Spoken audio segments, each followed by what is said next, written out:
And Chris, we heard Coach Kyle Shanahan earlier today talk about he's going to take a short period of time to celebrate, and then he's focused to the next game at hand. But for the players, I have a feeling they're going to soak this in for a little bit longer, at least for the night. What was your take on the players' reaction on today's remarkable win?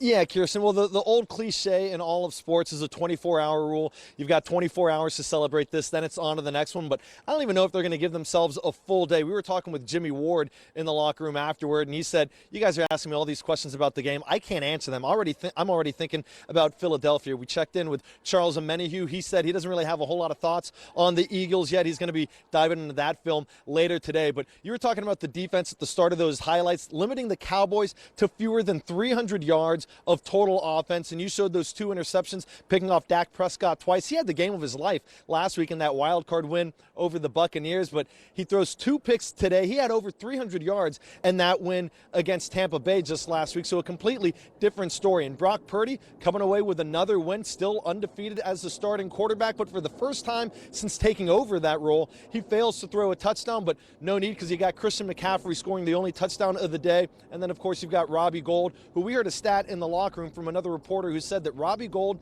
has never missed a field goal in the postseason, so pretty incredible, super reliable for him, the complete opposite of what you saw from Brett Maher both last week and today with that blocked field goal. But it all sets up the Niners, going to the NFC Championship game for the 3rd time in 4 years. That feels awesome, get to take a breath, and realize that we're in the next game instead of just being out there in that fight that we were in, man. Feels great to be out here and just dap up the team, congratulate the team. Feels great. It's a big-time game, and it was a dogfight out there.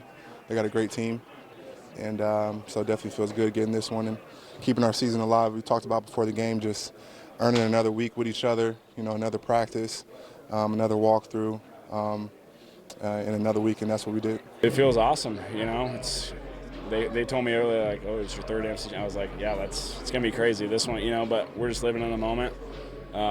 It's going to be a big week of preparation. We know what we got coming.